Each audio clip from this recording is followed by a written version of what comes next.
training. Errol is skeptical about getting into battle with Redhead, but Redhead insists because he wants to repay his kindness. They take their sword stance and execute twin blade slices at the same time. Errol's attack deflects Redhead's slice and lands a hit on Redhead. Redhead is surprised he still got hit somehow, and he wonders if Errol snuck in another attack while he was distracted. Errol reveals that a third slice from his twin blade strike hit him, and Redhead calls him out for it because it is supposed to be 2 sword slices like the name implies. Errol reveals that those rules don't apply to him because his strike isn't based on a skill. This gives him freedom to modify his techniques as much as his abilities allow. Redhead doesn't believe Errol because it makes no sense for a classless loser to have a stronger technique than an established swordsman. Errol is tired of his whining and challenges him to a bout to test out who is stronger. Redhead hastily accepts and makes a mental note to keep an eye out for Errol's third attack. They take their sword stance and cast twin sword slices, but Errol's strike is faster than Redhead's. His strike cancels out Redhead's slice, and the third strike targets Redhead. Redhead manages to raise his sword to block the strike,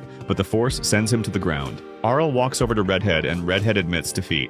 A few days later, Errol had some tea with his family at night. Farah reveals that Redhead set out for Brescia, and Errol wonders what's so special about Brescia. Farah explains that Brescia is the city of swords where she used to work in the past. Errol is eager to visit Brescia and improve his swordsmanship. He is determined to find out how strong he can get without a class. Errol boards a wagon with other swordsmen and some kids, and they head to the city of Brescia. After traveling for a while, the coachman informs them that they are approaching their destination. The other swordsmen are surprised to learn they are all headed in the same direction. Purple introduces herself to Leather as a dual swordsman, and Leather introduces himself as a barbarian. Purple notices his harsh tone and wonders why he is having an attitude when they are both advanced swordsmen. Leather points out that he doesn't like hanging out with people who expose themselves to the world. Purple reveals that she dresses lightly because it suits the speed needed to utilize her class perfectly. The coachman settles their quarrel by commending both their offensive powers. He suddenly stops the wagon and reveals that they now have a chance to prove their strength. Leather looks ahead of the wagon to see a horde of orcs led by a king orc blocking the road. He begins to panic because they don't have the strength or resources to take down such a monstrosity.